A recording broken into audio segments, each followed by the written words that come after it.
নমস্কার বন্ধুরা, তোমরা সবাই কেমন আছো? আশা করি সবাই ভালো আছো, ভালো থাকবে, সুস্থ থাকবে। আমিও খুব ভালো আছি তোমাদের ভালোবাসায়। আজকে চলে এসেছি আরও একটা নতুন ব্লগ নিয়ে। তো পুরোটা দেখার জন্য অবশ্যই আমার সাথে থাকো এবং চলো আজকে কি করব সেটাই তোমাদের সাথে শেয়ার করব। কেমন লাগলো অবশ্যই কমেন্ট করে জানিও তোমরা। তো চলো। আজকে কিন্তু আমাদের বাড়িতে হবে গাছ পাঠার ঝোল। গাছ পাঠা কাকে বলে তোমরা নিশ্চয় অনেকেই জানো, আবার অনেকেই জানো না। তো এই দেখো, এই হচ্ছে আমাদের গাছ পাঠা। এই সিজনে প্রথম কিন্তু আমরা আজকে খাবো এটা। তো চলো এটা কেটে ফেলি। তো এই প্রথম কাটছি, দেখো বন্ধুরা, এই যে। তো দেখতেই পাচ্ছ যে কতটা মানে নরম, একদম কচি। এই সময়ে কিন্তু খেতে খুব ভালো লাগে এটা। আর এখানে মানে উত্তরবঙ্গে কিন্তু একটু দেরিতেই সব কিছু হয়। এই গাছের ফলের কথা বলছি, আম, জাম, কাঁঠাল সবই। যেমন আম এখনও মানে শুরু হয়েছে, এই মুকুল থেকে আম শুরু হয়েছে, কিন্তু আমাদের দক্ষিণবঙ্গে কিন্তু এখন আম হয়ে গেছে। সেরকমই কিন্তু ইঁচড়টাও তাই। ইঁচড়টাও অনেক দেরিতে এখানে ওঠে। তো এতদিন কিন্তু ইঁচড় পাওয়া যাচ্ছিল না, আজকেই পাওয়া গেছে। তো নিয়ে চলে এসে দেখতে পেয়ে আমার হাজবেন্ড। তো চলো এটাকে দেখে নিই এবার। বাড়িতে এবার কেটেছিলাম, বুঝলে।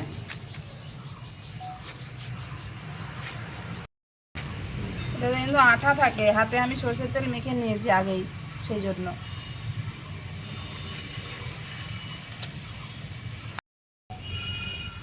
তো এটা কিন্তু ছাড়ানো খুবই কষ্টকর, অনেকে পারে না, যেমন আমিও পারতাম না।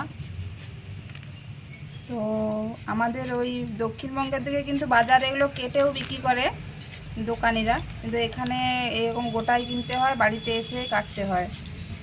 তো এই যে ভেতরটা বাদ দিয়ে দিচ্ছি, যেটাতে আঠা আছে, আর আঠার জন্য কিন্তু হাতে সরষের তেল মাখতেই হবে একদম।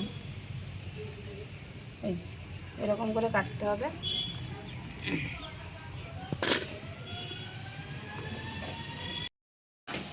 এদিকে কিন্তু মশলা কষানো শুরু হয়ে গেছে, আর এইদিকে প্রেসার কুকারে বসিয়ে সেদ্ধ করতে এই চটটা। আমাদের বাড়িতে কিন্তু প্রচুর ইঁচড়ের মানে কাঁঠালের গাছ আছে। তো সেখানে আমার শ্বশুরমশাই বিক্রি করেন, ওগুলো বিক্রি করছেন 20 টাকা কিলো, আর আমরা এখানে কিনে খাচ্ছি 70 টাকা কিলো। বাইরে আছি তো।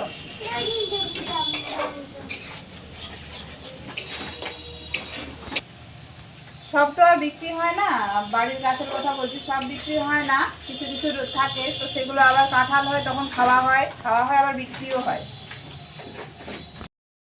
এবার কিন্তু এঁচড়গুলো সেদ্ধ হয়ে গেছিল, সেগুলো কষাচ্ছি এখন। মশলা কষানো হয়ে গেছিলো, সেই কষানো মশলার মধ্যে দিয়ে দিয়েছি। এবারে এটা ভালো করে কষিয়ে জল দিয়ে দেবো। তো আমার কিন্তু এঁচড়ের তরকারি হয়ে গেছে।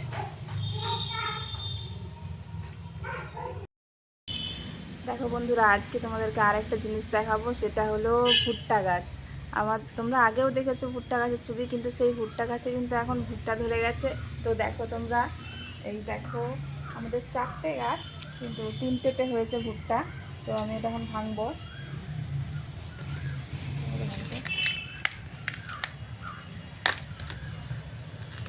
এটা কিন্তু হয়ে গেছে, ঠিক আছে। তোমাদেরকে আমি ছাড়িয়ে দেখাচ্ছি।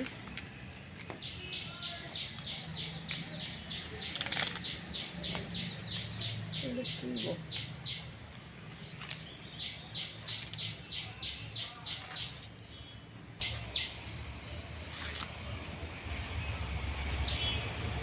ও মামা সব দিকে কতটা নাই, দেখো।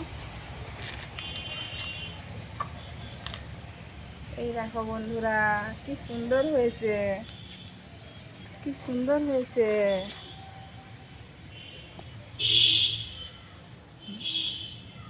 এটা কিন্তু সার বেশ ছাড়াই আমাদের একটা ভুট্টা, ঠিক আছে।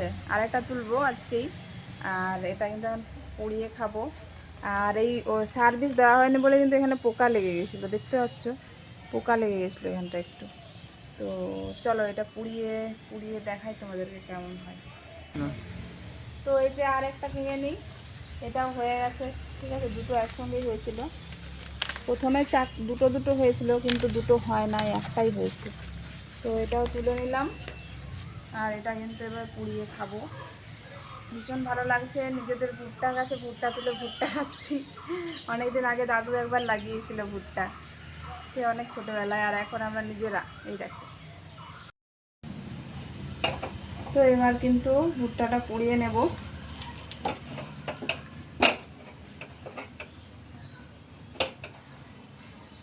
একটু সময় লাগবে।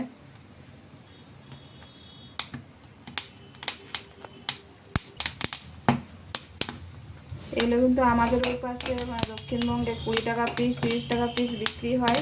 লেবু নুন মাখিয়ে পুড়িয়ে বিক্রি করে সাথে সাথে। আর এখানে এখানে প্রচুর চারিপাশের ভুট্টা, কিন্তু এখানে আবার বিক্রি হয় না। এখানে একদমই বিক্রি হয় না, একবারেই ফসল একদম যখন হয়ে যাবে তখন তুলে ছাড়িয়ে রোদে শুকনো করে বিক্রি করে। তো যেখানে যেমন নিয়ম সেভাবেই চলতে হয়। আর ওই জন্য আমরা দুটো গাছ লাগিয়েছিলাম, আর হয়েও গেছে। আর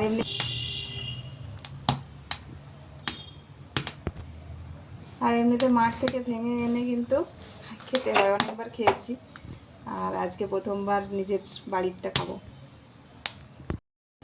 কালো কালো ভুট্টার যে পোড়া অংশগুলো, এগুলো চামচে করে একটু ছাড়িয়ে নিচ্ছি যাতে মুখে না লাগে, সেই জন্য। ছাড়ানো প্রায় হয়ে এসছে, ছাড়ানো হয়ে গেছে। এবার একটু বিট লবণ লাগিয়ে নিচ্ছি।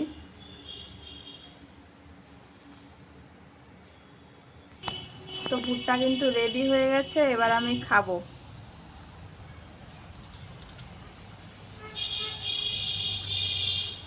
ভালোই লাগছে, আমার তো ভুট্টা ভীষণ ভালো লাগে, সবসময় মনে হয় ভুট্টা খাই বিকেল হলেই। তো ভালো হয়েছে, খুব ভালো হয়েছে। তো ভিডিওটা কেমন লাগলো অবশ্যই জানাতে ভুলো না। ভালো লাগলে অবশ্যই লাইক, কমেন্ট এবং সাবস্ক্রাইব করতে একদম ভুলো না। সবাইকে অসংখ্য ধন্যবাদ।